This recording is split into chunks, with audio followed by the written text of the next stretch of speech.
Istri-istrinya Nabi. Istri Nabi berjumlah 11 orang. Kita harus mengenal ya nama istri-istri Nabi. Yang pertama adalah Khadijah anak Khuwailid. Yang kedua Saudah anak daripada Zam'ah. Yang ketiga Aisyah anak Abu Bakar. Yang keempat Hafsah anak Umar. Yang kelima Hindun ataupun Ummu Salamah anak Abu Umayyah. Yang keenam Ramlah ataupun Ummu Habibah anak Abu Sufyan. Yang ketujuh Zainab anak Jahsy. Yang kedelapan Zainab anak Khuzaimah. Yang kesembilan Maimunah anak Harith al-Hilaliyah. Yang kesepuluh Juwairiyah anak Haris. Yang kesebelas Safiyah anak Huyai. Nabi wafat meninggalkan 9 orang istri. Khadijah dan Zainab anak Khuzaimah meninggal ketika Nabi masih hidup. Jadi dari 11 tersebut yang masih hidup adalah 9 orang ya. Istri Nabi yang tersebut dinamakan Ummul Mukminin, artinya ibu orang-orang mukmin. Mereka banyak menolong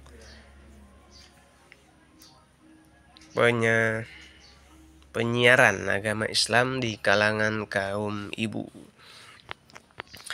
Sesudah istri kita mengenal nama anak-anak Nabi. Anak Nabi 7 orang, 3 laki-laki dan 4 perempuan. Yang pertama Qasim, yang kedua Abdullah, yang ketiga Zainab, yang keempat Fatimah, yang kelima Ummul Kulsum, yang keenam Ruqayyah, dan yang terakhir yakni yang ketujuh adalah Ibrahim. Ibu anak-anak tersebut semuanya Khadijah kecuali Ibrahim, yang ibunya adalah Maria. Jadi 6 orang itu adalah berasal daripada istri Nabi yang bernama Khadijah, sedangkan yang bernama Ibrahim itu berasal daripada Maria, seorang hamba perempuan yang dihadiahkan oleh pembesar Mesir kepada Nabi. Jadi ini adalah anak orang tua daripada ibu daripada Ibrahim ya. Anak-anak tersebut meninggal dunia maksudnya pada masa Nabi masih hidup, kecuali Fatimah. Ia meninggal dunia beberapa bulan sesudah Nabi wafat. Jadi dari keseluruhan itu ada 6 orang anak Nabi yang semuanya wafat, kecuali Fatimah ya sini dikatakan, dengan meninggalkan 2 orang anak laki-laki, Hasan dan Husain. Ya, Hasan dan Husain ini anak daripada Sayyidatuna Fatimah dan sekaligus cucu daripada Nabi Sallallahu Alaihi Wasallam. Ikhtisar ataupun ringkasan ini bagian terakhir mungkin. Yang pertama Nabi Muhammad Sallallahu Alaihi Wasallam berusia 63 tahun. Ya.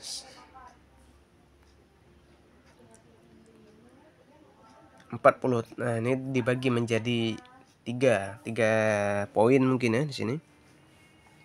Di poin yang pertama ini 40 tahun hidup di Mekah sebelum menjadi rasul. Yang kedua 13 tahun di Mekah setelah menjadi rasul.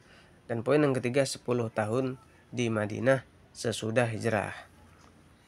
Yang kedua, selama 40 tahun sebelum menjadi rasul, mulai pergi ianya Nabi telah yatim piatu. Jadi kedua orang tua beliau adalah telah wafat ya. Hidup di tengah-tengah umat jahiliyah, tiada tahu membaca dan menulis dan tiada pernah belajar.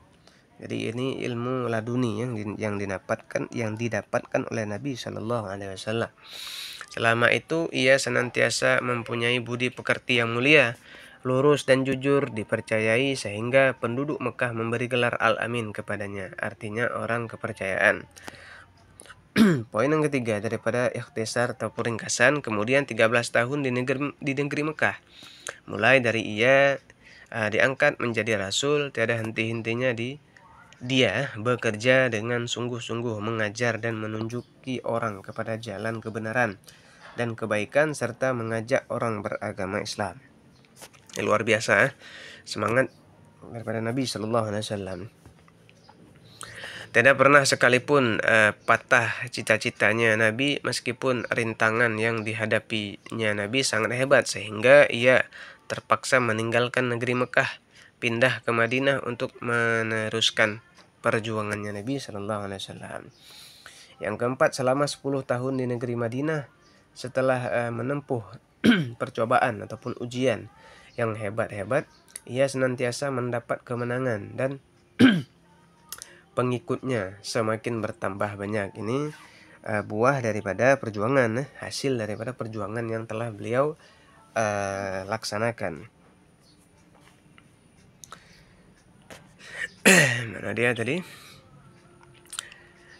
Sehingga akhirnya dengan tulus ikhlas orang banyak mengakui kebenarannya Nabi ataupun kebenarannya agama, dan seluruh tanah Arab tunduk menjadi pengikutnya Nabi yang setia.